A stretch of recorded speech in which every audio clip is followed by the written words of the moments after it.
Volta e meia, pode ficar aí numa dúvida se perguntando assim, eu nem sabia que existia essa seita chamada Seita do Café. E, querido, eu vou explicar isso. Não sei se o último herege que falou isso está por aí, mas eu vou falar. Foi embora? Caiu fora, né? Caiu fora. Isso é uma analogia. Durante muitas décadas e séculos, as pessoas bebiam café com açúcar. Isso virou quase uma religião, não podia ser de outro jeito. Mas aí veio o novo.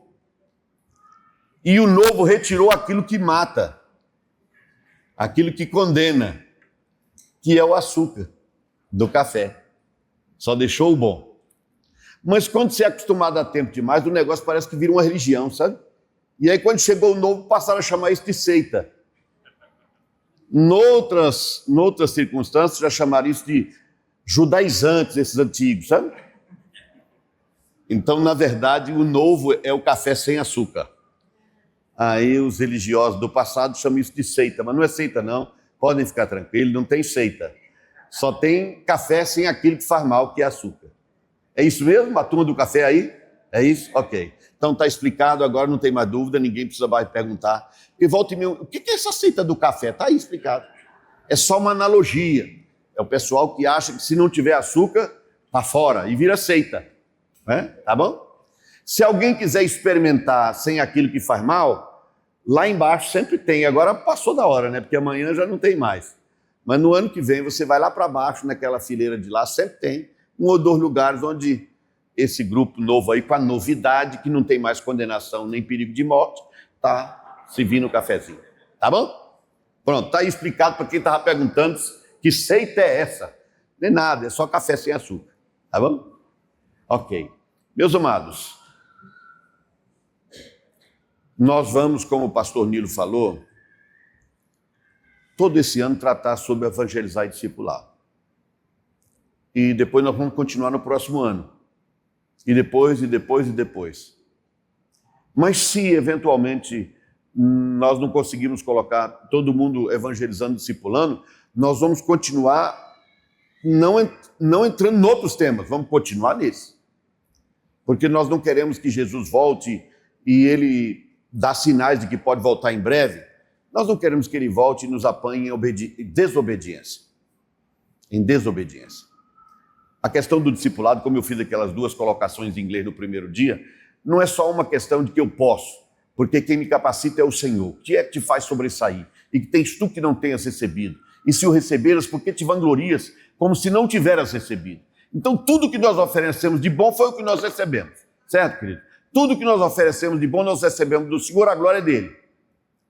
Mas nós temos um dever de obedecer. Eu vou lembrar a você uma coisa curiosa, como a obediência é importante. Deus deu a lei. Deus disse como as coisas deviam acontecer. Deus disse, só pode oferecer sacrifício os membros dessa família. Saul, que era o escolhido de Deus, esteve numa situação muito difícil, porque ele esperava Samuel para oferecer um sacrifício. Samuel demorou, se atrasou. Por causa do atraso de Samuel, Saul inadvertidamente ofereceu o sacrifício. Quando Samuel chegou, ele disse, Saul, se você não tivesse feito o que fez, se você não tivesse desobedecido, o teu reino seria confirmado para sempre. Para sempre, sabe o que significa? Para sempre. Sabe o que significa isso? O Messias viria pela família de Saul, não de Davi. Porque ele disse, se você tivesse obedecido, o seu reino seria confirmado para você e as suas gerações, os seus filhos, sua família para sempre. Ele desobedeceu, Deus tirou a unção que estava sobre ele e pôs sobre Davi, por desobediência. Por desobediência. Eventualmente nós pensamos que as coisas acontecem de forma coincidente. Não são coincidentes. Quer ver um detalhe de uma coisa que parece que não tem nada a ver com o assunto aqui, o que eu estou falando? Nós olhamos para o país e às vezes nós dizemos assim, parece que esse país está sob maldição, as coisas não se resolvem. Entra um ladrão, sai um ladrão, entra outro, entra um juiz corrupto, sai um, entra outro, parece que o trem não resolve nunca. Que negócio é esse? Agora presta atenção, depois você vai ler em casa o último capítulo, os últimos 6 versículos do Antigo Testamento. E lá está dito assim: eu vou mandar Elias, que era João Batista, para que ele possa converter o coração dos pais aos filhos e dos filhos aos pais, para que eu não amaldiçoe a terra. Olha que curioso. Ele disse: João Batista vem para converter o coração dos pais aos filhos, dos filhos aos pais, para que eu não amaldiçoe. Quem estava prometendo maldição ali? O diabo? Deus estava dizendo. E aí hoje estava sendo pregado aqui pelo Cid, falando das gerações e tal. Uma das coisas que as gerações precisam, queridos, é converter o coração dos pais aos filhos, dos filhos aos pais. Não vou pregar sobre isso. Eu abri apenas um parênteses para perceberem como a questão de obedecer a Deus, fazer a vontade de Deus, não muda só a nossa vida. Muda a igreja, muda o país, muda o mundo, muda tudo. Muda tudo. Em obediência. A desobediência tirou a escolha de Deus sobre Saul. Ele aprovou Saul, mas Saul não foi aprovado depois. Não é curioso isso, queridos? Às vezes a gente acha que Deus está sendo duro demais. Vocês se lembram aí, vou fechar o parênteses já. Vocês se lembram que Samuel falou assim: Saul, Deus te mandou matar Agag, o rei. Você não matou. Parece estranho isso, não é? Pois então você leia o Antigo Testamento e veja lá onde estão os agagitas. Os agagitas eram os descendentes de Agag. Por que ele então tinha que morrer? Porque Deus sabia que os filhos dele seriam uma maldição para Israel, os descendentes dele. Mas, você diz assim: como é que Deus manda matar criança quando entra na terra? Você já imaginou se Hitler tivesse morrido com 8 anos? Quantos judeus teriam ficado vivos? Quanta gente não teria sofrido tortura absurda se ele tivesse morrido aos 8 anos? A gente fica: Deus, como é que o Senhor manda morrer todo mundo? Deus falou assim: se não tirar todo mundo daqui, esse povo vai virar um espinho na carne de vocês. Porque eles vão levar vocês a adorar aqueles demônios, aqueles falsos deuses, pelos quais eu os tiro dessa terra. Então obedeçam. E queridos, Jesus disse assim: ide por todo mundo, fazei discípulos. Você sabia que o imperativo aí não está no ide? Realmente a melhor tradução para ide é indo, no gerúndio, continuando, continuar indo. É a igreja do caminho, é o povo do caminho, sempre andando, sempre à frente, um passo adiante. Fazei discípulos, isso é imperativo. Fazei é imperativo em grego. Você vai fazer discípulo, deve fazer discípulo. Pois bem, para fazer um discípulo, primeiro ele tem que conhecer Jesus. Só que uma pessoa pode conhecer a salvação de Jesus em 15 segundos ou menos. Não precisa nem dos 30 segundos que a gente dá na igreja. Porque começa por onde começar, termina onde terminar, você vai ter que passar por 4 verdades. Deus te ama, mas não obstante isso, você é um pecador, está condenado por causa do seu pecado, à ausência eterna de Deus, ao inferno. Terceiro, Jesus morreu para te livrar dessa condenação. E 4, Jesus tem uma vida nova para te dar. Fechou. Não levei 15 segundos. Aí você diz: é muito pouco para evangelizar alguém. Vocês conheceram, repriso aqui, é um reprise rápido, mas vocês se lembram do Ronaldo, procurador da República. Esse povo que de manhã pensa que é Deus e à tarde tem certeza, como a gente fala dos juízes, não é? Pois o Ronaldo se converteu com uma frase que um assembleano disse para ele, na casa dele, um dia que ele pensou que estava sendo perturbado. Ele falou: esse homem veio tirar o descanso do meu sábado. Isso foi ele que me contou. Mas aquele assembleano chegou lá, um homem de 62 anos, e disse assim: olha, eu não vim atrapalhar o seu sábado. Eu vim para dizer uma coisa rápida e estou indo embora. O que é que você quer me dizer? Ele disse: eu vim só para dizer que Jesus te ama. Obrigado, tchau, foi embora.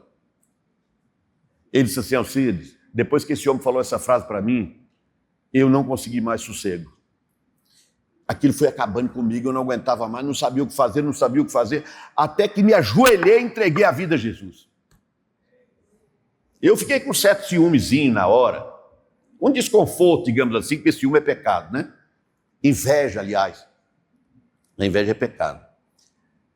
Lembra, Cláudio, que nós tínhamos um espaço todo dia no Correio Brasiliense, no Jornal de Brasília, e depois no fim de semana no Correio Brasiliense. Você era tesoureiro do ID nessa época. Ele começou dizendo assim: eu conheço você há muito tempo, pastor, porque eu acompanhei todos os seus artigos no Correio Brasiliense e no Jornal de Brasília. E eu pensei que ele ia falar, lá eu conheci Jesus. A palavra dele foi, mas não foi lá que eu conheci Jesus, não. Aí ele contou a história do irmão que falou, Jesus te ama. Perceberam, querido? A pessoa tem que conhecer Jesus, o Espírito Santo abre o entendimento, ele vê. Depois disso, o que tem que acontecer em sequência, querido, é o discipulado.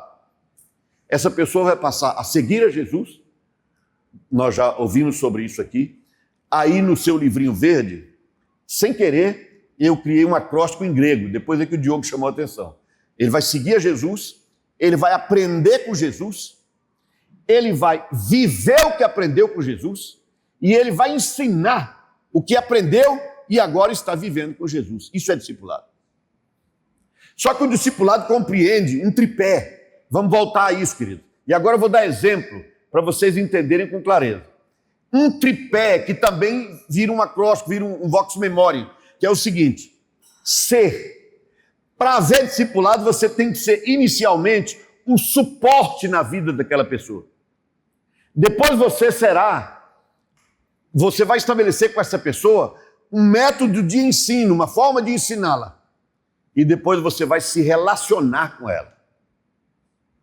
Suporte, ensino, relacionamento. Um tripé. Se você tirar um, vai cair o tamborete. Tem que ficar os três o tempo todo. Se ficar um só ou dois, vai cair. Tem que ser os três. Vamos lá. Caminha comigo aqui, queridos. Nós vamos para um texto da palavra já. Mas eu preciso desse preâmbulo. Alguns aqui sabem que eu levei para minha casa uma vez um sujeito chamado Garotinho. Lembra disso? Que dia eu levei o Garotinho para casa? Eu estava de viagem, cheguei em Brasília e disseram assim, um dos pedreiros que estava na sua casa mataram em Águas Lindas. E o outro está para lá e eu acho que ele vai morrer também. Alguém me ligou avisando isso. Eu cheguei lá, um estava morto e o outro estava tirado na perna. Que era o Garotinho. O morto, eles tinham feito muita crueldade com ele, riscaram ele de faca para todo lado e tal. Isso foi por problema de droga, porque ele não tinha pago a boca lá e eles estavam atrás dele há muito tempo. Quando ele foi lá visitar a mãe, mataram ele. E lá no cemitério, conversando com a mãe, chorando muito, ela disse, vão matar o outro, eu acho que essa semana. O Garotinho, que eu levei lá para casa. Você acha que vão matar seu filho? Ela disse, eu tenho certeza que vão. Falei, então eu vou pegar seu filho e levar para minha casa hoje. Ele tinha lá uns 30 e tantos anos, mas aí o irmão dele, que trabalhava no Correio, concursado nos Correios, falou, não, você está pensando em levar meu irmão para sua casa? Não leve. Não faço não, que é loucura. Não leve ele não. Falei, já está decidido, vou levar. Botei ele no carro, falei para ele contar a história, e ele contou tudo. Me explicou porque ele estava tirado na perna e tal, essa coisa toda. E toda a boca que ele tinha lá em Águas Lindas e as bocas onde eles passaram a comprar em São Sebastião. E eu falei, você vai lá para casa hoje. Aí você disse, isso é loucura. E é mesmo, não estou aconselhando ninguém a fazer. Porque eu não posso. Só que eu tomei duas providências. Uma banal, que é trancar as portas à noite. Ele só ficou lá em casa acho que 3 dias. Só dormiu lá umas 3 noites. Tranquei a porta. O que eu fiz para não ter perigo, eu não posso contar. Você achou que eu fui doido, né? Não fui não, nem tanto. Eu sabia que ele não ia fazer nada. Tomei providência para isso. Não vou dizer a providência tomada, porque pode assustar um ou outro. Mas ele ficou seguro lá e eu dormi seguro. Podia dormir de porta aberta. Encerro aqui. Só que eu o levei para lá. Por que eu levei? Porque, querido, quando você quer discipular uma pessoa, não adianta se ficar à distância quando ela precisa de algo específico. Uma pessoa entregou a vida a Jesus, não está comendo há 3 dias. Você, não, agora você vai se alimentar espiritualmente. Não, leve ele para um bom restaurante e enche a pança dele. Isso é suporte, sabe? A pessoa vai para a igreja, mas a família dele está totalmente quebrada, desfeita, briga, confusão. É uma mulher que anda apanhando do marido, ela casou com um idiota. E você vai fazer o quê? Fazer de conta que nada está acontecendo? Não, você vai servir de suporte para essa pessoa. O discipulado começa, não a evangelização, mas o discipulado começa você se oferecendo como suporte para ajudar essa pessoa. Na necessidade real dela, não na que você inventa. Você não cria necessidade para ela, nem oferece a ela o que ela não precisa. Você só pode ser suporte de uma pessoa naquilo que ela efetivamente precisa. Você ainda não está estudando a Bíblia, você não está fazendo nada disso. Esse suporte pode ser feito num dia, num mês, pode durar meses, porque a pessoa precisa muito. Aí você vai emendar o suporte com o ensino e o relacionamento. Porque no relacionamento eventualmente você tem que continuar oferecendo suporte a essa pessoa. Ah, mas eu não posso, no que ela precisa eu não posso. Por isso existe a igreja. Por isso existe a igreja. E aí você vai procurar outros irmãos, vai procurar a igreja, mas não vai deixar a pessoa indo aos domingos na igreja, você diz, cante com alegria, sorria para Jesus, bata palma para Jesus. Aí a pessoa volta para casa e a vida está uma miséria. Crise, problema. Você tem que entrar lá, você tem que ajudar. Entender o suporte, querido. Entender? Me perdoe se eu te expuser demais. Esse menino foi morar lá em casa pouco tempo depois de eu conhecê-lo. E por que eu levei o Washington lá para casa? Porque quando eu cheguei lá, em Unai, onde ele estava, eu percebi que naquela hora não adiantava ler a Bíblia para ele, nem orar com ele, e nem ficar de longe mandando mensagem no WhatsApp, porque a situação era séria. Então, quando ele descortinou o coração para mim, o que é que eu disse? Avisa do pai, avisa da tua mãe, não sabia da história dele ainda, avisa em casa, faz sua mala, porque amanhã você vai lá para casa morar comigo. Foi assim? E ele morou lá 1 ano, não foi isso? Morou 1 ano lá em casa comigo. Eu acredito que quem ganhou mais fui eu, um privilégio para mim e para Ana. E ele entrou na família. Não vai entrar na herança, mas na família entrou.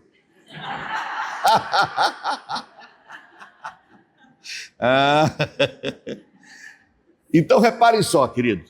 Por que naquela hora eu levei para lá? Nem liguei para Ana. Porque era urgente. Tem certas coisas, querido, tem certos suportes que não dá para esperar.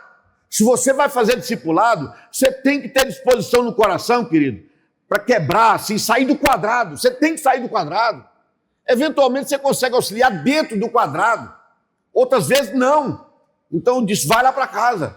Vai morar lá. Morou lá 1 ano. O que é que nós fazíamos? Dialogávamos. E eu conversava sobre a vida dele, sobre o passado dele, sobre tudo que tinha acontecido. E ajudando a sair da arapuca em que ele foi jogado. Depois de 1 ano, ele disse, eu vou voltar para Unai. Depois ele disse, por que você não me falou para eu não voltar? Ele disse, que eu não sou o seu dono da sua consciência. Você tem que tomar decisões. E ele foi embora. Ficou 1 ano lá. Depois de 1 ano, ele disse, estou querendo voltar. Eu disse, pode voltar lá para casa, pode voltar, mas te dou só 3 meses, você vaza. Porque eu não assumi a vida desse homem, não. Eu não tinha filho mais para cuidar e eu disse 3 meses, foram 3 meses, né? Eu disse, agora vaza daqui, procura seu canto. O que eu estou dizendo é que você não está adotando uma pessoa como qualquer adoção. Você está discipulando para Jesus. E nós passamos horas e dias e horas no carro e sentado na mesa lá de casa, estudando a Bíblia, pensando na palavra, pensando no reino, pensando na obra de Deus, e eu tentando levá-lo sempre nessa direção. Um outro motivo para isso é para que ele visse o Alcides real, não o imaginário. O Alcides real que pisa na bola, que erra, etc. Percebe? Isso é suporte. O primeiro momento é suporte. Na sequência disso, você tem que fazer 2 coisas. E elas andam praticamente juntas. Você vai ter, veja aí no seu livrinho, você vai ter que viver o evangelho que você aprendeu com Jesus. O que foi ministrado até agora. Você tem que viver isso. Isso tem que fazer parte do seu cotidiano. Naturalmente, não é uma coisa forçada, não é um fardo que você carrega. É a sua vida, é a sua identidade, é como você vive. Mesmo que você caminhe, viva e nade contra a corrente, vá na direção oposta do vento, vá na direção oposta de quem está se avançando na tua direção, mas você tem um compromisso de viver o que Jesus te ensinou. E ao mesmo tempo você vai ensinar a alguém. Isso caminha com viver e ensinar. Você vive e ensina. Você aprendeu, você vive, agora você ensina o que aprendeu e o que está vivendo. E isso leva para o relacionamento. A gente fala sobre ensino daqui a pouquinho. Porque os 2 caminham juntos. Relacionamento, queridos, é mais do que suporte. Você já ofereceu suporte, a vida da pessoa se equilibrou. Está tudo tranquilo. Mas chega uma hora que, se você não começar a se relacionar com a pessoa, se ela não começar a caminhar com você, você talvez não tenha a grande chance de ensinar a melhor forma de uma pessoa aprender, na prática. ela tem que ver em você o que você aprendeu com Jesus e está vivendo. Isso gera um relacionamento e um estreitamento nesse relacionamento, que é um ponto de convergência, que os dois estão aprendendo a caminhar com Jesus. Vamos lá para um outro discipulado. Robertão. O Roberto era o que se chama por aí de pé de cana, um pé inchado. Ele era um mecânico, tinha dificuldades de raciocínio, etc., mas era um mecânico bom. Só que um mulherengo, vivia bêbado e era um problema sério. Aí desconverteu, nasceu de novo num acampamento nosso lá na Mirinzada, tem muitos anos isso, chamava-se Mirinzada o local. Os jovens da igreja estavam lá, acho que 190 jovens, da igreja lá no Guará, onde era pastor. O Roberto entregou a vida a Jesus lá. Uns 6 meses depois, eu vi que ninguém pegava o Roberto para discipular, dadas as dificuldades. Falei, Ana, eu acho que vai ter que ser eu mesmo. Eu mesmo vou assumir o Roberto. Assumi. Passei quase 3 meses estudando a Bíblia com ele, feito um gerente de banco. Eu de cada mesa, ele do lado de lá. Ele perguntava, eu explicava, eu ensinava, ele aprendia, e esse negócio assim. Falei, Robertão, isso não vai dar certo. Não pode ser só assim. Porque você está olhando para mim e eu estou repetindo as palavras. Eu quero que você veja como é que se vive com Jesus. Eu quero que você, por exemplo, me acompanhe na hora que eu der uma pisada na bola. Como é que eu vou resolver isso? Na hora que eu ficar nervoso no trânsito, como é que eu resolvo isso? Como discípulo de Jesus. Se eu errar, falar uma palavra indevida, como é que eu resolvo isso? Então, eu comecei o discipulado lá pelo meados de outubro. Quando chegou janeiro, convidei o Robertão para sair de férias com a família. O Diogo devia ter uns 3 anos, Ana Paula recém-nascida, no bercinho ainda, e lá fomos nós para São Luís do Maranhão. Mário também foi, Júnior foi, outros foram da família, e nós fomos com o Robertão. Robertão não sabia nada, não conhecia nada, era quase o Robertão de antes. Então, na verdade, querido, isso dá uma bela de uma queimada nas férias. Porque eu passei as férias todas ensinando, conversando, explicando. Mas discipulado, querido, às vezes é trabalhoso. Sabe? Muito trabalhoso. Não é quando sobra tempo para você que você faz, não. Não é quando dá. Você tem um compromisso com Jesus. Você assumiu a vida de uma pessoa para ensiná-la a viver com Jesus. Isso é muito sério. Não é se der certo. Já é em obediência. Deus vai criar as condições e vai te capacitar. É claro que eu prefiro passar férias só com as pessoas que eu estou acostumado há muito tempo. Uma pessoa que eu mal conhecia. Mal conhecia. Mas o Robertão ficou firme? Não.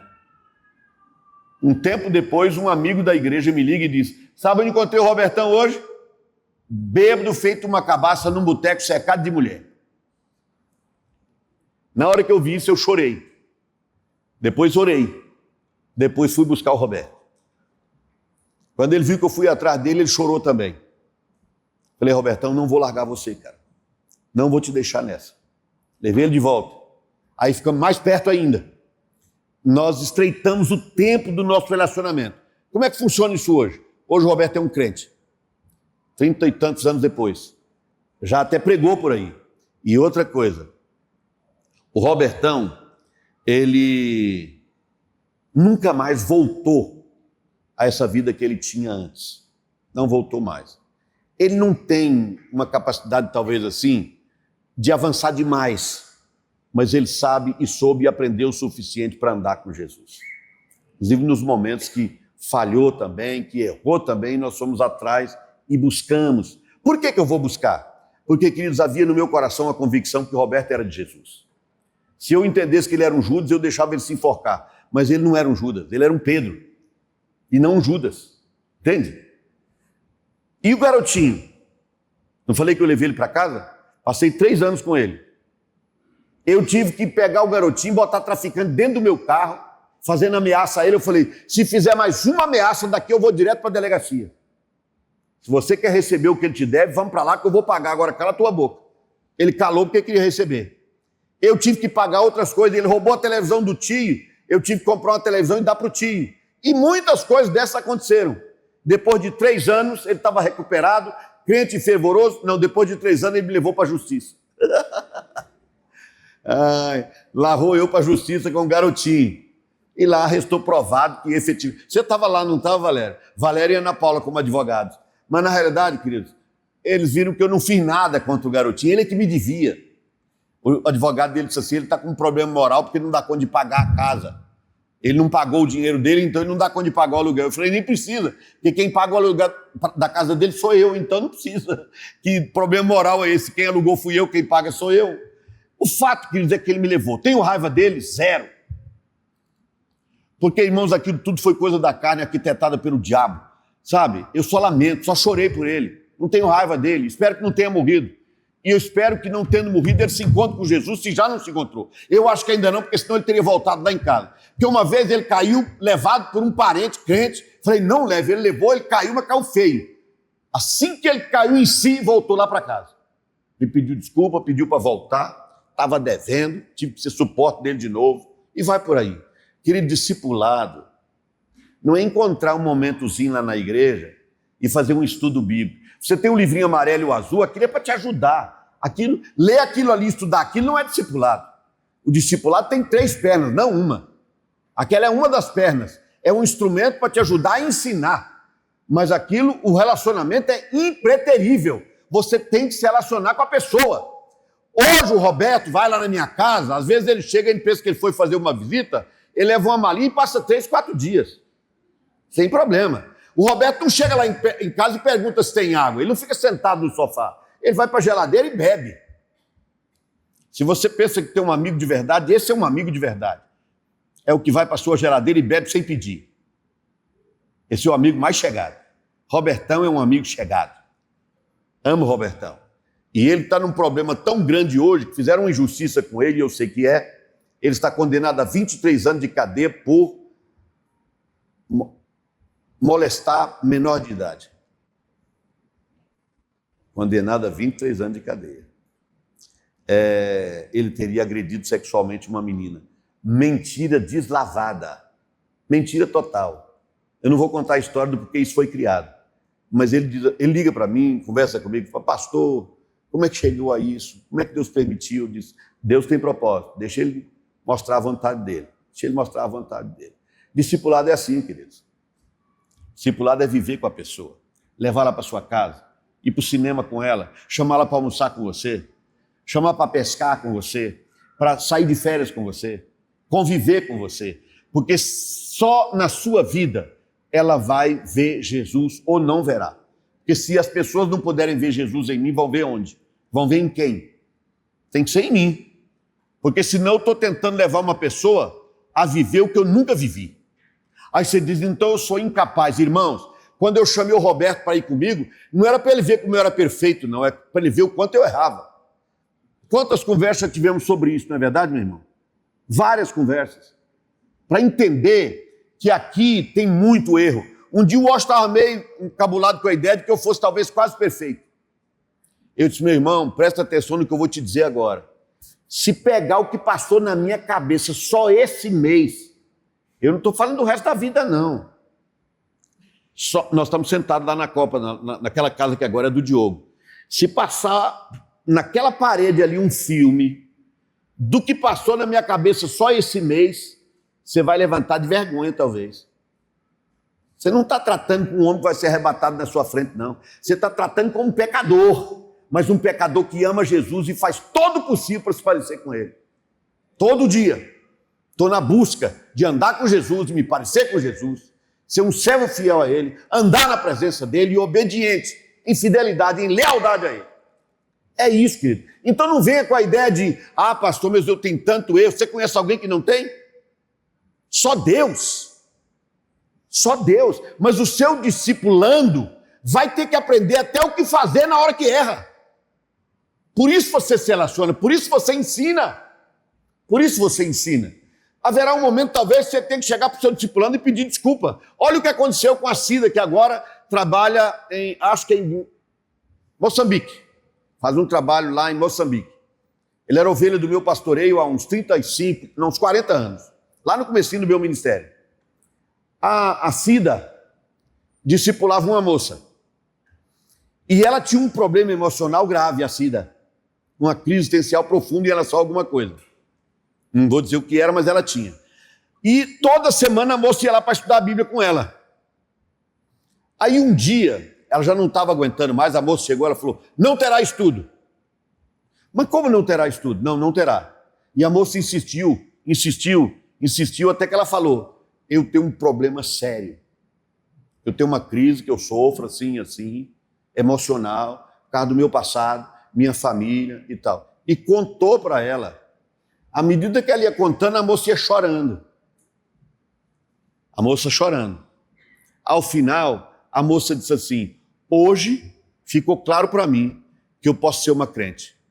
Hoje ficou claro para mim que Jesus me ama. Hoje ficou claro para mim que eu quero viver com Ele, que era a vida nova que Ele tem para dar. Porque o seu problema é o meu problema. E eu jamais pensei que uma pessoa com esse problema pudesse ser salva. E você é uma serva de Deus, você é salva, você é serva de Deus. Hoje eu tomo posse da bênção de Deus na minha vida, eu sou salva também.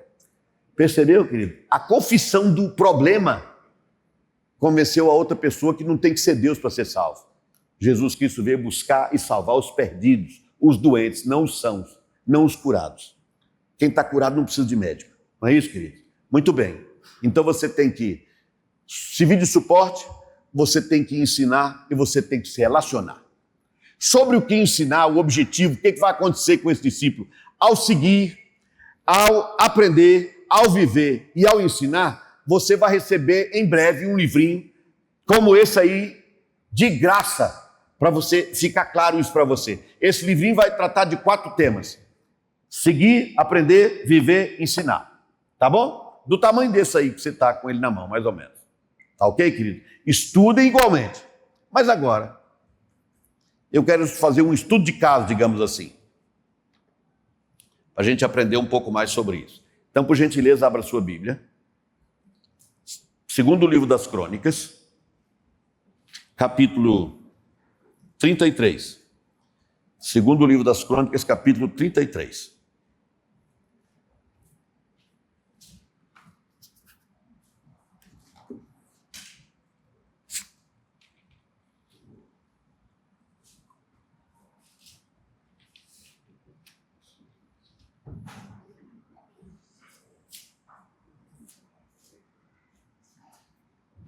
Todos lá? Muito bem. Queridos, nos capítulos anteriores, você vai ver a vida de um homem chamado Ezequias, um homem de Deus, um homem de fé, um rei. Aquele rei que Deus falou que morreria e que viveu mais 15 anos. Se lembram? Esse era Ezequias, um homem que andou no temor do Senhor, um servo de Deus. Era Ezequias. Até o capítulo 33.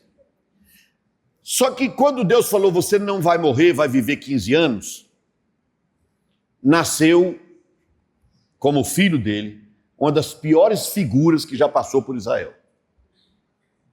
Esse rei que nasceu, filho dele, foi Manassés. Aqui, no versículo de número 9 do capítulo 33, veja, nasceu, depois que ele viveu naqueles 15 anos, nasceu um filho chamado Manassés. Olha aqui, versículo 9 do capítulo 33. Manassés fez errar a Judá e os moradores de Jerusalém, de maneira que fizeram pior do que as nações que o Senhor tinha destruído de diante dos filhos de Israel. Ele conseguiu ser pior e levar o povo a ser pior do que aquele povo que Deus tirou de lá para pôr Israel no lugar. Deus tinha dito isso para Abraão, você não vai tomar posse agora. 4 gerações vão acontecer, 400 anos. 430 anos tinham se passado, mais ou menos. E agora, muito tempo depois, vem esse rei, se passaram com eles no Egito. Finalmente eles foram levados para a terra prometida e Deus falou, varre essa terra, varre essa terra. Aqui um rei de Judá conseguiu levar o povo de Israel a fazer pior do que as nações que Deus não tolerou mais. Ele conseguiu levar Judá, parte sul de Israel, a ser pior do que os adoradores de Baal, de Moloque e tudo mais. E como se não bastasse, querido, vamos ler mais um pouquinho aqui. Não, eu não vou ler não, porque senão vai tomar muito tempo. Depois você lê em casa. Lê esse capítulo 33 aí. Você vai ver, querido, que esse homem ofereceu sacrifício dentro do templo. Ele ofereceu os filhos deles em sacrifício a Moloque. crianças que morriam queimadas. Ele queimou os próprios filhos, fazia tudo isso para ofender Deus. Impressionante. Impressionante o que esse homem fez. Foi o primeiro filho, foi o filho que nasceu nos 15 anos. Depois de Manassés, veio o filho de Manassés. E fez igual ou pior do que Manassés. Deixa eu ver se eu encontro um texto aqui que possa mostrar rapidamente isso aqui. Vamos ler rapidinho aqui. O reinado do filho de Manassés. Olha só, no capítulo 33, versículo 21 em diante. Tinha Amon, filho de Manassés, 22 anos de idade quando começou a reinar e reinou 2 anos em Jerusalém. Fez o que era mal perante o Senhor, como fizera Manassés seu pai, porque Amon fez sacrifício a todas as imagens de escultura que Manassés seu pai tinha feito e a serviu. Mas não se humilhou perante o Senhor como Manassés seu pai. Se humilhara. Antes Amon se tornou mais e mais culpável. Conspiraram contra ele os seus servos e o mataram em sua casa. Porém o povo da terra feriu todos os que conspiraram contra o rei Amon e constituiu a Josias, seu filho, rei em seu lugar.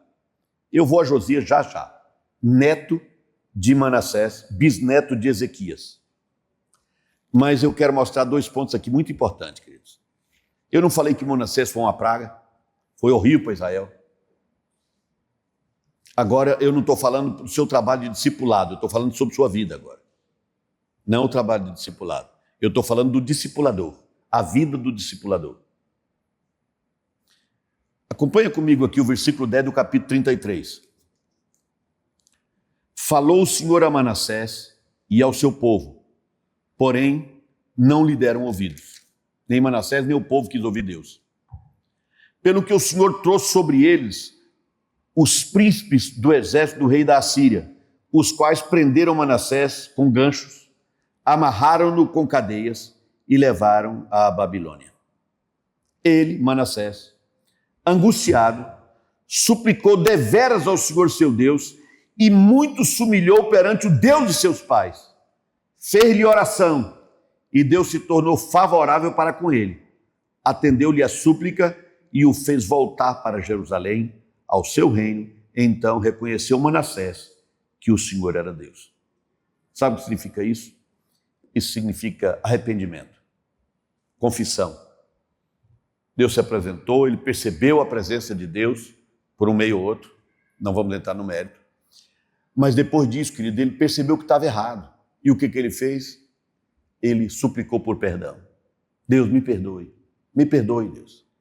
Eu reconheço que errei, me perdoe. E o que Deus fez, queridos? Deus o perdoou. Primeiro ele foi levado para o exílio. Naquele tempo eles eram muito perversos, a corrente era um negócio que passava pelo queixo, saía embaixo, pela boca saía no queixo, e um ia amarrado ao outro assim. Ele foi levado dessa forma. Mas lá na prisão, mesmo lá embaixo, ele pediu perdão e Deus ouviu sua súplica por perdão. Nessa hora o Senhor o estava santificando. Mais adiante, eu não vou ler, é pouco tempo para muita leitura, mas mais adiante Deus diz assim, eu não posso me esquecer do que fez Manassés. Vou ter que pesar a mão sobre esse povo, porque o povo seguiu, mas Deus perdoou Manassés. Então quero deixar claro uma coisa muito importante hoje à noite, querido. Se você quer ser um discipulador e vai ser um discipulador em nome de Jesus, você não pode ter culpa no cartório. Você não pode, cada vez que você vai ensinar a santidade para o discipulando, para o seu discipulando, para aquele que Deus pôs na sua vida, ficar pensando assim, se eu estou dizendo para ele, eu tenho que corrigir aquilo na minha vida. Eu estou falando isso para ele, mas eu mesmo, não dá. Você tem que estar limpo. Tem que estar limpo, tem que estar em santidade. E como é que você vai estar em santidade? Você vai estar em santidade no único caminho possível, arrependimento e confissão. Você se arrepende do que está fazendo. Você muda a sua forma de pensar e confessa isso para Deus. É assim que Deus muda. É assim que a gente alcança a santidade. Vou lembrar a você uma coisa aqui. Não adianta você escrever o certo e o errado na parede. Lembra disso. Não adianta, não dá certo. Não dá certo. Isso aqui é o que eu posso fazer, isso aqui eu não posso. Isso é coisa da lei. A lei hoje tem que estar no seu coração. No seu coração, não na parede. Não numa pedra desenhado. Deus diz que colocaria a sua lei no nosso coração. Então, todas as vezes que no meu coração aponta que eu transgredi a vontade de Deus, eu preciso me arrepender, eu preciso mudar de mentalidade. E eu preciso declarar isso para Deus. Todo pecado tem nome. Vou dizer um pecado que tem nome hoje, queridos. Pornografia tem nome. Chama-se pornografia. Então, quando você for confessar, por exemplo, para o Senhor, não diga assim, Senhor, eu ando em pecado. Não, eu ando em pornografia. Estou pedindo graça, misericórdia, me arrependo e estou confessando. Não faz essa confissão no atacado para colher no varejo, não, querido. Todo pecado tem nome. Chega e apresenta o nome para Deus. Deus, eu estou mentindo. Não quero mentir mais. Senhor, eu estou sendo desonesto, não quero ser desonesto mais. Minha boca é suja, só falo palavrão, não quero falar mais. Quero santidade na minha vida. Meu coração anda meditando coisa ruim. Eu quero que a meditação do meu coração, assim como as palavras dos lábios, sejam agradáveis na tua presença. Chega para o Senhor e diga o teu pecado pelo nome, querido. Você é avarento, gosta demais de dinheiro, vive para dinheiro ao invés de viver para Jesus e para glorificá-lo, confessa a Deus e muda. Não importa o que seja. Não importa o que seja. E não se auto-sabote. A auto-sabotagem é horrível, querido. Quando a gente não é sabotado por terceiro, a gente faz uma auto-sabotagem. Quer ver uma auto-sabotagem? Tem criança aí não, né? Uma auto-sabotagem? O homem que diz assim, eu não resisti. Eu não dei conta. Estava no namoro, foi esquentando e tal, fui chegando a um ponto que eu não dei conta de segurar. Se você é uma pessoa controlada pelos anseios do seu pênis, você não é homem, precisa aprender a ser. Você tem que aprender a ser. Você é controlado pela tua genitália, fala sério. Ela que manda, ela que diz o que você aguenta e o que você não aguenta. Está precisando aprender o que significa ser homem. E sabe de uma coisa? O mesmo se aplica às mulheres. Não, se eu não fizer, ele vai para outra. Se ele fizer, ele não merece ser seu marido. Entendeu isso? Irmão, santidade não é uma opção. Ou você anda em santidade, ou então você não anda com o Senhor. Sem santidade, ninguém verá a Deus, é o que diz a palavra de Deus. Santidade passa por tudo que a gente é. E o que a gente faz, o que a gente aprova, o que a gente desaprova. Eu já afirmei há pouco que nós erramos. Mas o erro tem nome. Chega para Deus, Deus, o meu erro é esse. Me ajuda a mudar. Me ajuda a sair dessa. Eu quero sair. Pode sair de uma vez, pode levar tempo. Pode levar tempo. Você pode precisar de oração. Não precisa dizer de novo quem é, porque está por aqui e foi público isso. Tínhamos entre nós uma pessoa que tinha vício de sexo. Foi muito tempo a libertação. Nós tivemos que ter pastor, psicólogo, grupo de intercessores, porque nós tivemos que pegar o diabo pela barba e bater nele na cara. Foi isso, pastor Mar? Mas hoje é um servo de Deus, servindo a Jesus, com a sua família, para a glória de Jesus, querido.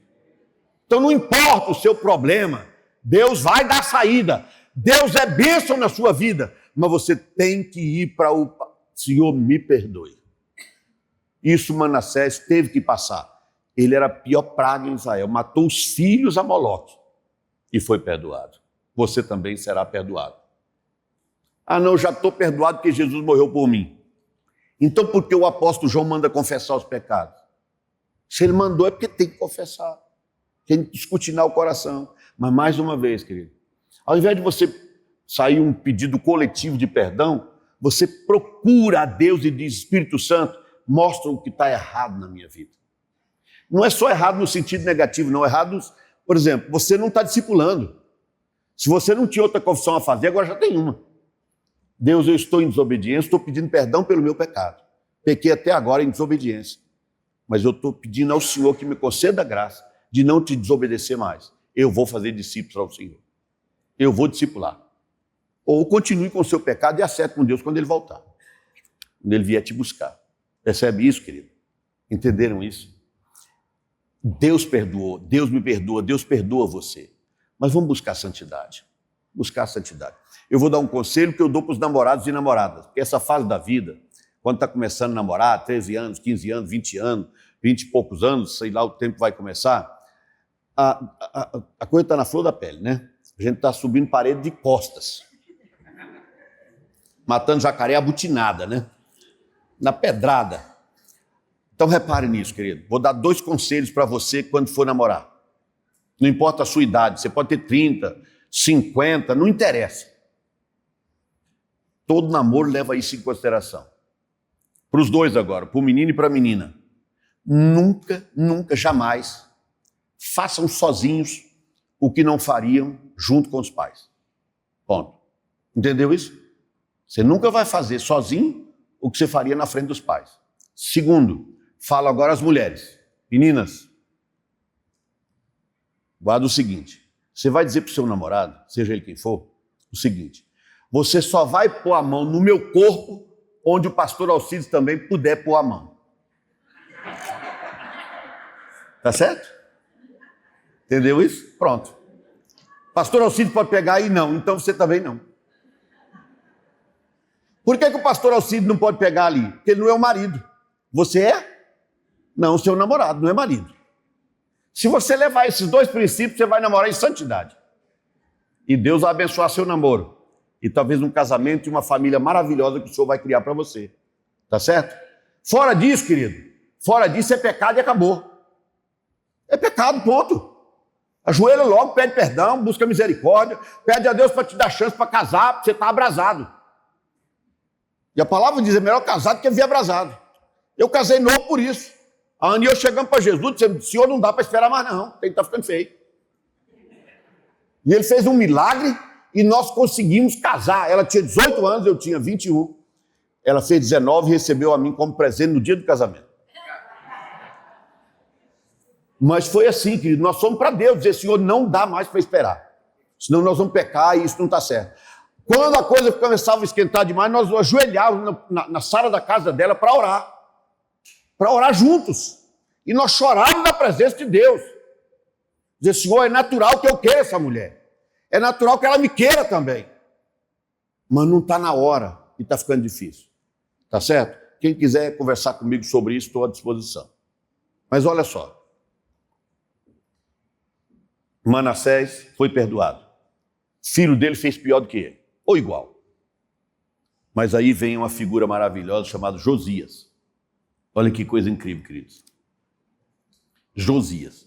Versículo 1 do capítulo 34.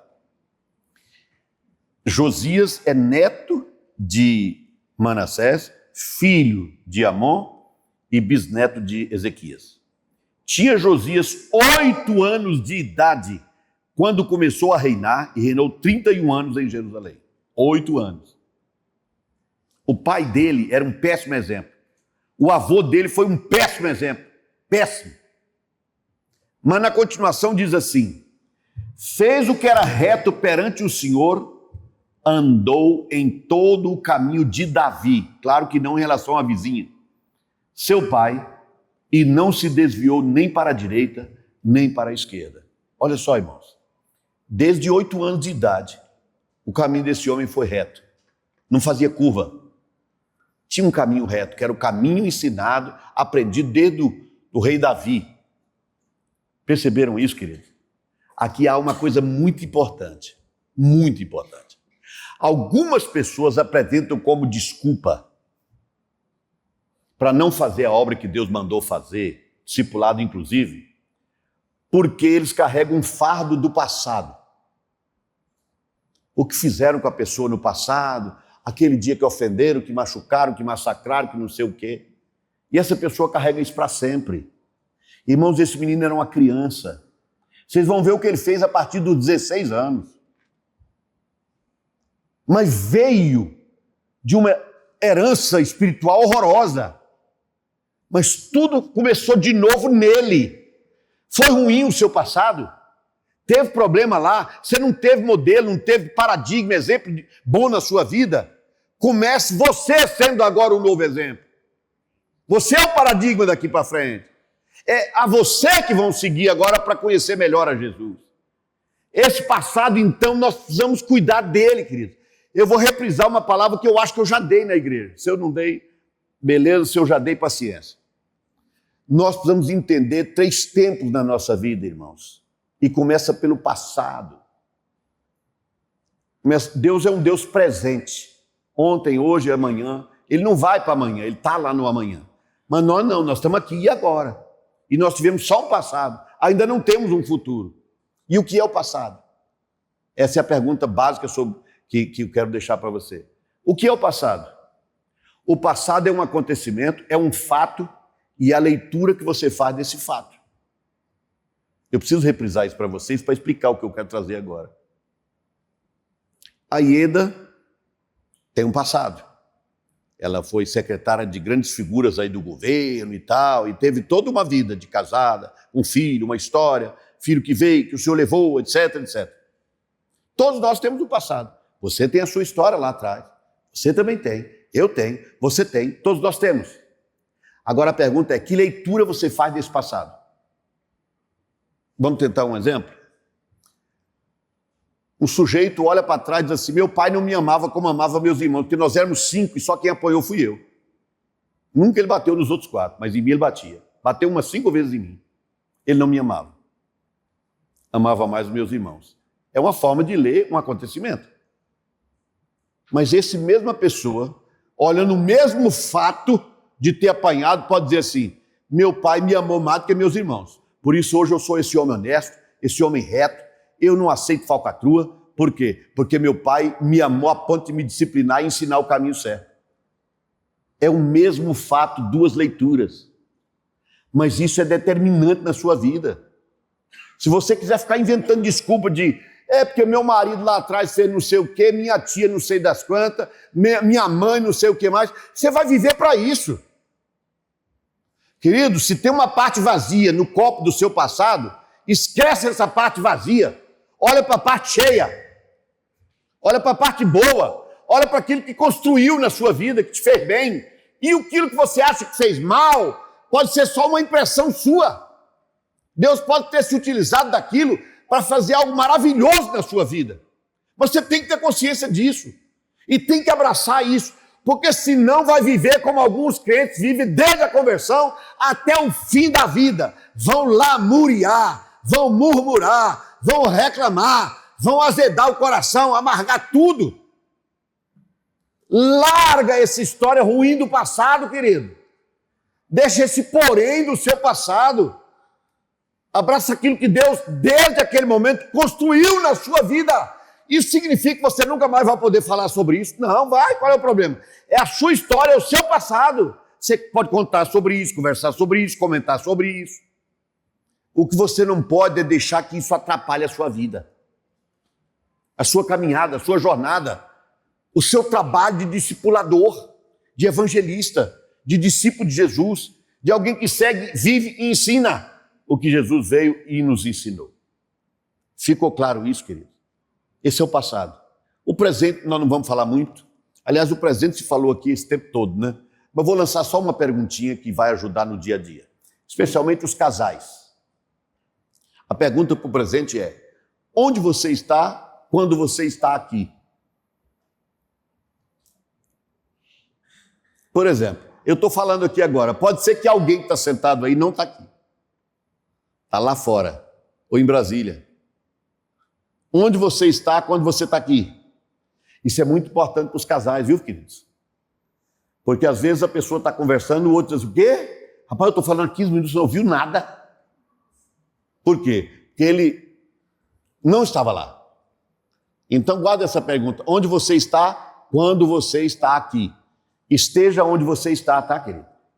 Põe o coração e a mente no lugar onde está o corpo.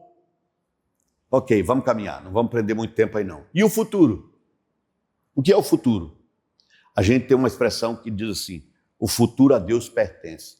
Joga na mão dele, vira um karma, o que ele fizer foi culpa dele. Se ele fez bem, maravilha, se não fez bem, o problema não é meu, porque foi o futuro, foi ele que determinou. Isso é uma inverdade. E eu vou mostrar que é uma inverdade. Se você, por exemplo, querida, voltar para Brasília e resolver que quer passar num concurso do Banco do Brasil, vamos imaginar isso. O que você vai fazer daqui para frente? Você vai estudar, vai procurar saber o que precisa aprender para passar, vai entender lá dentro em que área você quer passar, você vai passar a centrar a sua vida nessa direção. O futuro vai ser passar ou não, mas você vai centrar a sua vida ali. E a gente diz, não, o futuro a Deus pertence. Não, você está planejando o seu futuro. Você está pensando no seu futuro. Você está investindo no seu futuro. Deus vai te abençoar nisso. Deus não fez de você um boneco depois da conversão que diz, fica em pé, caminha 2 passos para frente, 3 para trás, 4 para a direita, 4 para a esquerda, 5 para a direita. Não tem isso. Vamos tomar a ideia daquele pregador americano, aquele que infelizmente agora escandalizou o mundo, né? Tem ótimos livros, mas escandalizou o mundo num pecado terrível. Mas ele escrevia livros, escreveu um sobre a graça, por exemplo, que é muito interessante, meio aguado, mas muito interessante. E ele disse uma coisa interessante lá, queridos. Aliás, um motociclista, Marco. Ele diz o seguinte, que quando a gente é salvo, é como se Deus nos pusesse dentro de um transatlântico, que vai sair desse porto ali, e aconteça o que acontecer, ele vai chegar naquele. Não importa, pode o inferno todo se partir para cima, que vai chegar lá. Você está dentro do transatlântico, tá certo? Você está salvo. Você vai para a direção eterna da presença de Deus. Só que dentro do transatlântico a opção é sua. Você pode dizer assim, quer saber? Vou trabalhar na cozinha do navio. Não, vou trabalhar como maquinista, vou lá para baixo, sou um bom mecânico. Eu vou trabalhar no deck. Ou você pode dizer assim, quer saber? Esse transatlântico chega lá de qualquer jeito, eu vou para a piscina. Vou ficar na piscina até chegar lá. Tudo bem, o que vai acontecer? Você vai passar fome no caminho, talvez até chegar a uma situação muito pior. Porque se você não trabalhar, não vai comer, vai só tomar banho na piscina. O problema é seu, não é de Deus. Não foi Deus que te mergulhou na piscina, foi uma opção sua. Tá certo? Você está fazendo as opções lá dentro. Deus não diz todo mundo na piscina, todo mundo na cozinha. Não. Você está livre para atuar lá dentro. Então o futuro está na tua mão, querido. Veja quanta palavra maravilhosa você ouviu aqui. O que vai acontecer como consequência, agora você põe na mão de Deus e vai tocar a sua vida? Não, o que foi dito aqui não foi dito para Deus, não foi dito para mim. Quem vai ter que tomar posição sobre isso sou eu. Não é Deus. Deus já tomou. Deus já disse o que é para fazer. Mas algumas pessoas não querem se posicionar. Não querem tomar posição. Querem ir tocando. E tocando, e tocando, e tocando. Não, querido, não faça isso. Posicione-se. O que você espera para o seu futuro na presença de Jesus? O que você espera como discípulo de Jesus para o seu futuro? Vou fazer uma outra pergunta. Qual é o teu plano de curtíssimo prazo no reino de Deus? Qual é o teu plano de curto prazo no reino de Deus? Qual é o teu plano de médio prazo no reino de Deus? Qual é o teu plano de longo prazo no reino de Deus? Você tem algum plano? Se você não tem plano nenhum, você não está indo em direção nenhuma. Vamos lá, palavras de Henry Kissinger, aquele ex-secretário americano, muito inteligente ele. Ele diz assim, para quem não sabe para onde vai, todo caminho leva a lugar nenhum. E é isso. Para quem não é acostumado a Kissinger, mas já leu, ouviu na televisão, aí no cinema, o tal aquela Alice do País das Maravilhas. Lá vai Alice. Aliás, vai o gato. Não era Alice mesmo, o gato estava na árvore. Lá vai Alice. Chegou uma hora que o caminho bifurcou. E Alice vira para o gato e diz assim, qual é o caminho certo para seguir? O gato falou assim, você vai para onde? Ela disse, não sei. Então qualquer caminho serve. Você não sabe para onde está indo. Pierre de Montaigne, pensador francês, filósofo francês, ele diz assim, os bons ventos não sopram para quem não sabe para onde vai. Sabe, queridos, nós precisamos saber para onde estamos indo. Para onde é que você está indo no reino de Deus? Qual é o teu plano? Saindo daqui, o que você vai fazer? Esse livrinho que você tem na mão aí, tem alguém que tem um livrinho na mão aí que eu distribuí? Tem alguém que está com um aí só para eu ver o negócio? A pessoa que fez a revisão do português para mim falou, Alcides, escreva mais algumas páginas de conclusão. Eu não vou escrever. A conclusão é só essa. Ela não, mas ficou pequena demais. Não dá nem meia página. Olha a conclusão disso aqui, querido. Terminada essa leitura ligeira, agora é hora de decidir quem você pretende levar a Cristo e discipular. Você já respondeu a isso? Quem você pretende levar a Cristo e discipular? Aí eu escrevo assim embaixo, faça sua a oração do médico Desmond Doss, retratada no filme que nós aqui conhecemos como Até o Último Homem. Já assistiram esse filme? Lembra que ele está lá na montanha, tirando gente? Cada vez que ele conseguia descer mais um pela montanha, ele diz isso aqui, Senhor, ajuda-me a salvar mais um. Essa é a conclusão. Senhor, ajuda-me a salvar mais um. Pelo menos um. Quando você salvar aquele, pede para salvar mais um. E depois mais um. Enquanto você estiver aqui, peça sempre para buscar mais um. É essa a ideia. Percebe, querido? Isso não é um fardo, isso é um privilégio. Ok. Se você quer realmente chegar a essa vida assim, o segredo agora vai ser posto como reprise, porque o Cid já falou isso hoje com muita clareza. Por isso vai ser rápido. Eu mostrei para vocês que ele andou nos caminhos do Senhor, não foi isso? Ele andou nos caminhos do Senhor. Se você pegar do versículo 3 em diante, você vai ver que ele vai fazer uma purificação do templo. Depois ele vai fazer uma reparação no templo.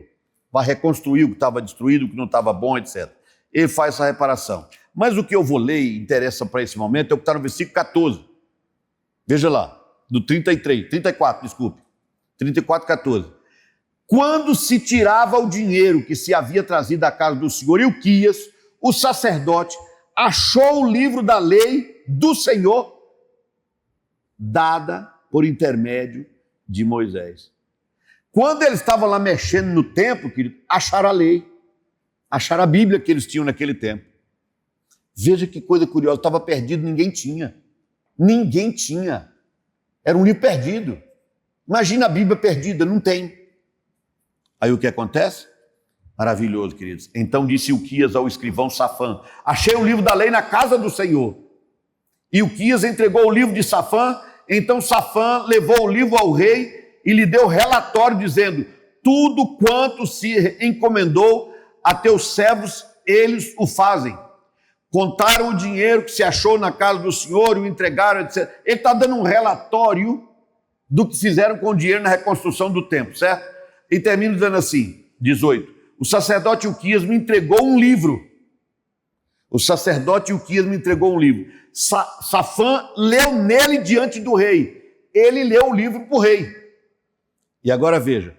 Tendo o rei ouvido as palavras da lei, rasgou as suas vestes, ordenou o rei Ilquias e Aicão, filho de Safã, Abdalom, etc, etc, e de consultar ao Senhor por mim. Irmãos, sabe que idade tinha esse menino quando fez isso? 16 anos. Ele estava reinando há 8 anos. 16 anos ele tinha. E foi um instrumento de Deus para levar a nação de Israel todinha de volta para Deus. Hoje a gente quer tratar gente de 25 anos como se fosse quase uma criancinha, um adolescentezinho. Estão esticando demais essa conversa fiada, queridos. Ele tinha 16 anos, leu o livro da lei e disse: mas o que é isso? Nós não estamos cumprindo isso. Por isso a terra está amaldiçoada. Vamos para o livro, vamos cumprir o que está aí. E levou Israel, a parte sul de Israel, Judá, a andar na presença de Deus. Para a glória de Jesus, eu vou dizer o que digo aqui agora, queridos. Irmãos, a Ana, perguntem a Ana que me conhece desde lá. Cláudio em parte também, não sei se você sabe, mas o Cláudio já foi inclusive meu tutor. Curioso, né?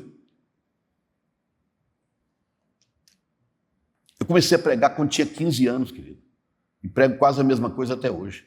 Porque não sou eu, é a palavra de Deus. Só abrir a palavra e falar o que ela fala. Só ensinar o que ela está dizendo. Você não tem que inventar nada. Ele tinha 16 anos, irmãos. E foi instrumento de Deus para transformar a nação. A conversão dele aconteceu aos 8 anos. Aos 8 anos, quando ele começou a reinar, ele já andou com o Senhor desde a arrancada, desde o começo. Apesar dos maus testemunhos que tinham. Aí eu vou abrir um parênteses e fechar de novo. A gente diz assim: Deus deu mais 15 anos para Ezequias, mas nasceu Manassés, não devia ter dado. Só que depois nasceu um bisneto dele chamado Josias. E foi a bênção em Israel. Então não amaldiçoe ninguém. Manassés foi perdoado. Vocês percebem o que de grandioso está acontecendo aqui, queridos? Agora o que Josias vai fazer? Ele mandou consultar o Senhor e foi a uma profetisa. Eles foram a uma profetisa. E ela falou. Primeiro ela diz: diga ao homem que mandou vocês buscarem a minha informação, isso. Agora, quanto ao rei, diga isso. Deixa eu ver se eu vou direto lá, versículo 26 do capítulo 34. Porém, ao rei de Judá, que vos enviou a consultar o Senhor, assim lhe direis: assim diz o Senhor, o Deus de Israel, acerca das palavras que ouviste. Porquanto o teu coração se entereceu e te humilhaste perante Deus, quando ouviste as suas ameaças contra este lugar e contra seus moradores, e te humilhaste perante mim, e rasgaste as tuas vestes, e choraste perante mim, também eu te ouvi, diz o Senhor, pelo que eu te reunirei a teus pais, e tu serás recolhido em paz à tua sepultura, e os teus olhos não verão todo o mal que hei de fazer contra este lugar e sobre seus moradores. Então levaram eles ao rei esta palavra. Olha que interessante, queridos. Quando ele ouviu essa palavra, ele não disse, mas eu vou morrer? Não. Sabe o que ele fez? Ele fez uma aliança com Deus. Ele fez uma aliança com Deus. Renovou uma aliança com ele, para ele e para o povo. E diz assim a palavra, estou terminando aqui esse texto, querido. Versículo 29. Então deu ordem o rei a todos os anciãos de Judá e a Jerusalém, e se juntaram. Digo, se ajuntaram. O rei subiu à casa do Senhor, e todos os homens de Judá, todos os moradores de Jerusalém, os sacerdotes, os levitas, e todo o povo, desde o menor até o maior, e leu diante deles todas as palavras do livro da aliança que foram encontradas na casa do Senhor. O rei se pôs no seu lugar e fez aliança ante o Senhor veja só, para o seguirem, guardar os seus mandamentos, significa obedecer, os seus testemunhos, os seus estatutos, de todo o coração, de toda a alma, cumprindo as palavras dessa aliança, que estavam escritas naquele livro. Todos que se acharam em Jerusalém e em Benjamim anuíram a esta aliança. E os habitantes de Jerusalém fizeram segundo a aliança de Deus, o Deus de seus pais. Nessa hora o coração dos pais e dos filhos estão se convertendo um ao outro. Todos que se acharam em Jerusalém, etc. Josias tirou vejam que interessante, irmãos. Josias tirou todas as abominações das terras, de todas as terras que eram dos filhos de Israel. E todos quantos se acharam em Israel, os obrigou a que servisse ao Senhor, seu Deus, enquanto ele viveu. Não se desviaram de seguir o Senhor, Deus de seus pais. Porque um rapaz com 16 anos, que tinha autoridade, tomou uma decisão de renovar a sua aliança com Deus. Eu convido você nessa noite a renovar a tua aliança com Deus. Renova a tua aliança com Deus hoje à noite, querido. Eu, se fosse Josias, faria como ele fez. Obrigava você. Não sou Josias, nem nós estamos na antiga aliança, eu não tenho como fazer isso, não vou fazer. Você tem que decidir. Você tem que querer. Se você não quiser, querido, não vai acontecer. Mas se você quiser, não pense nada sobre capacidade. Não pense nada sobre, vou esperar um tempo melhor, vou me aposentar primeiro, está difícil agora, estou preparando para um concurso. Repare, eu vou abrir um parênteses aqui curioso, querido. Eu tenho reparado isso na igreja, ao longo da minha vida ministerial. A pessoa vai se preparar agora para um concurso. Lá na igreja ela vai levar assim 3 horas para sair de casa, chegar, participar do culto, voltar para casa. Mas por causa de 3 horas do domingo à noite, ela acha que vai perder a prova. Ou desculpa miserável essa, querido. Fala sério. Coisa diabólica essa. Não, 3 horas que eu passar indo para a igreja e voltando, eu não passo no concurso, eu tenho que estudar. E eu vou torcer para que não passe. Se você já é um crente ruim enquanto está esperando a bênção de Deus, depois que receber não vem mais. Não é? Isso é conversa, querido. Isso é... Aí, estou cansado agora, vou ver um filme para descansar, para relaxar. Né? Vou sair um pouco, vou ao shopping, para dar uma relaxada, estudei demais. Por que não pensa em adorar? Por que não diz, eu vou para a minha igreja adorar o Senhor? Porque lá, além de descansar desses estudos, eu seria abençoado e vou abençoar a vida de alguém. Nós ficamos inventando, desculpa, eu estou te fechando esse parênteses agora para desafiar de novo. Querido, se você quer, faça essa aliança com Deus. Se você não quiser renovar a tua aliança, o teu compromisso de ser obediente, há uma grande chance de que você será deixado para trás. Eu não estou ameaçando ninguém, mas eu vou deixar claro uma coisa. Decisão tomada do ano passado.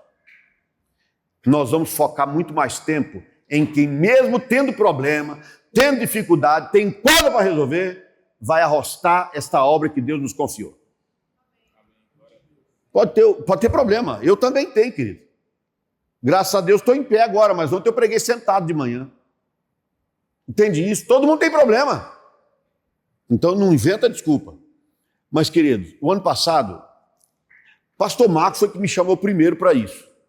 Fazer um jantar de fim de ano com quem não tinha com quem passar o fim de ano.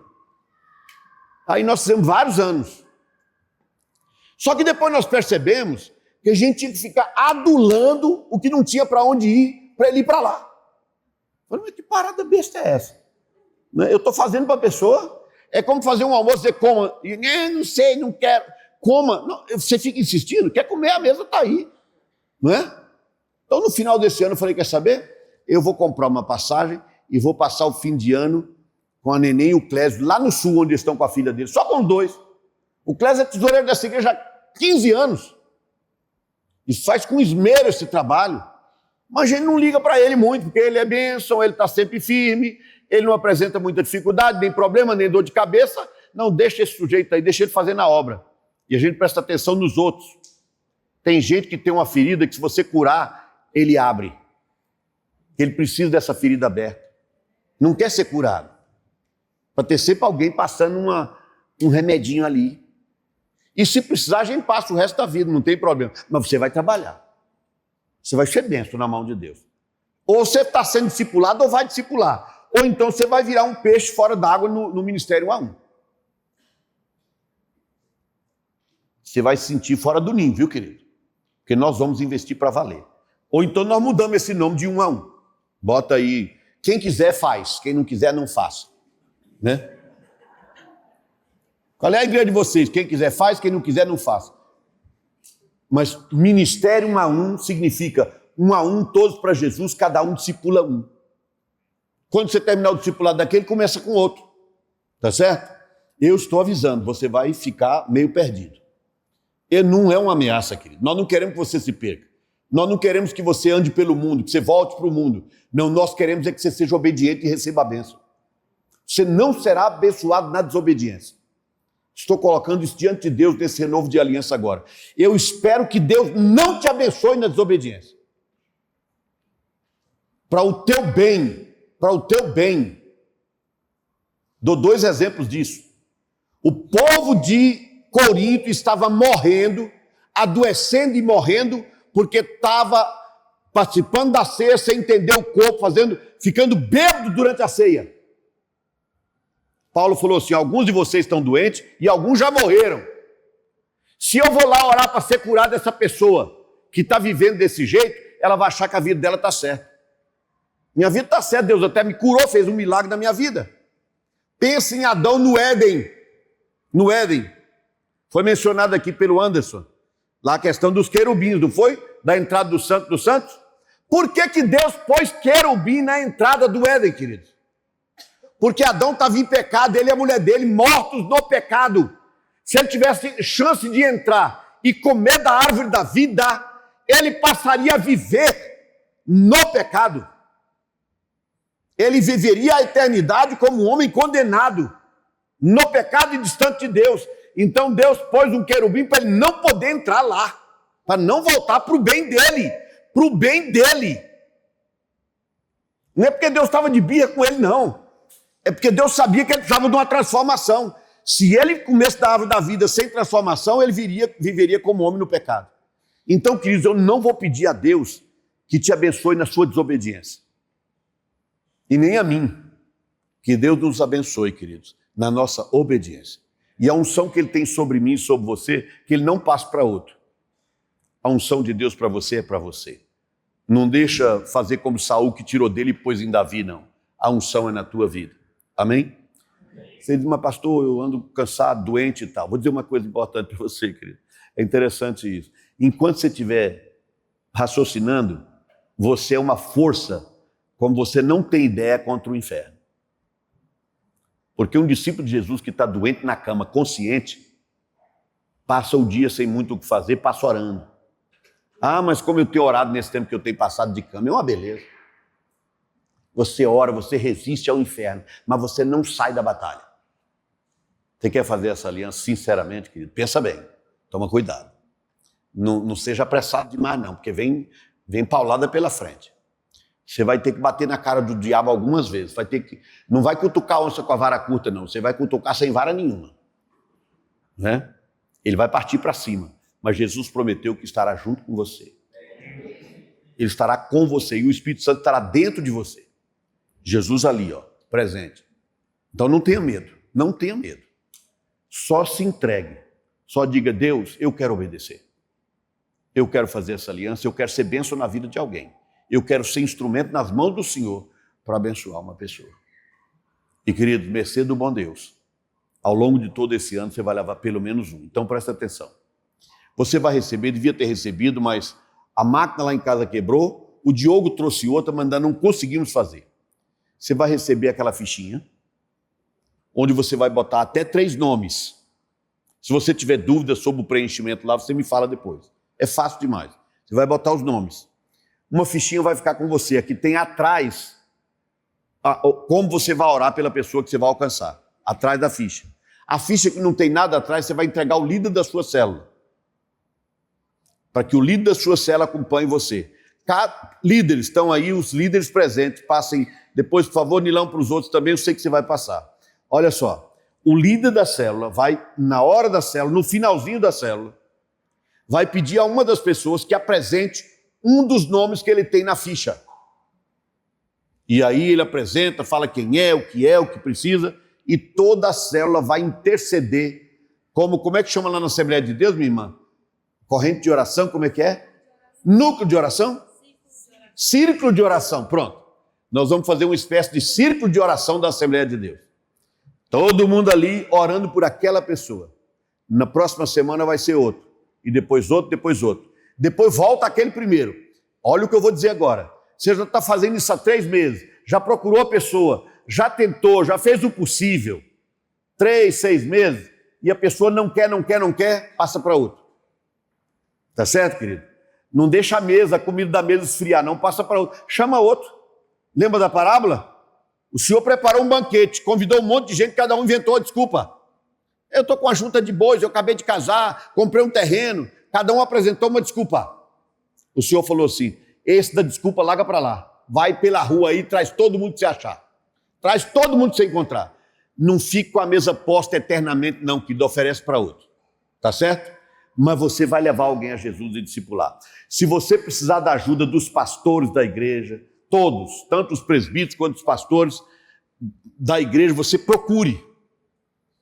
Peça ajuda, mas cumpra com o teu propósito, tá bom? Quem quiser, como foi feito naquele dia, renovar essa aliança e esse compromisso com Deus, ore comigo agora. Eu vou fechar os meus olhos, porque eu não quero nem ver quem vai levantar.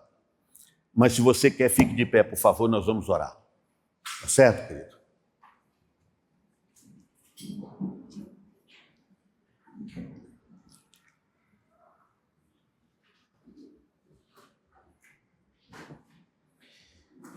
Pai querido, Deus maravilhoso e santo, nós agradecemos pelo teu perdão.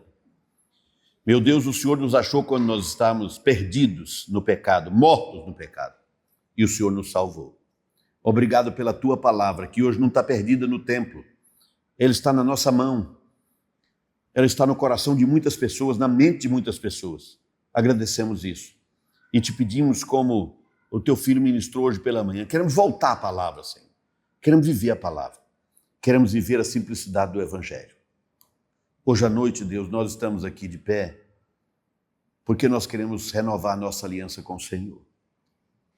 Muitas vezes nós temos falhado, temos pecado, de muitas maneiras. Mas eu trago um pecado, especialmente esse pecado ao Senhor nessa noite. O pecado da desobediência. O Senhor nos mandou fazer discípulos. Nos mandou fazer discípulos. A tua igreja não está fazendo discípulos. A tua igreja está buscando dinheiro, construção de grandes prédios, muita beleza exterior, mas pouca vida, pouco aprendizado, pouco crescimento, pouca edificação. Poucas pessoas, meu Senhor, têm a raiz em si mesmo, estão em pé pelas raízes dos outros. Por isso, Deus, em nome de Jesus, nós te pedimos que o Senhor nos ajude a cumprir o propósito da criação dessa igreja, que é fazer discípulos, levar o Evangelho. Perdoa-nos pela nossa desobediência, Senhor, é o que eu estou te suplicando. Nosso país está como está, Senhor, porque o teu povo está pensando em dinheiro, em números, em estrelato, mas abandonaram o evangelho puro e simples de Jesus. Uma igreja humanista, tudo é para os homens, para o prazer das pessoas, para a realização pessoal dos seres humanos. Mas hoje, meu Senhor, depois do que nós vimos e ouvimos aqui, nós estamos buscando no Senhor a graça. Que o Senhor nos ajude a cumprir um propósito de passarmos a viver doravante para honrar e glorificar o nome do Senhor. Viver para Jesus. Viver para Jesus. Ajuda-nos a fazer isso conscientemente. E eu vou te pedir uma bênção, Senhor. Não abençoe os desobedientes para que eles entendam que precisam obedecer. Abençoe os obedientes para que eles glorifiquem o teu nome pelo privilégio e a honra de continuarem sob a tua unção. É a minha súplica sincera para o louvor da tua glória, em nome de Jesus. Amém.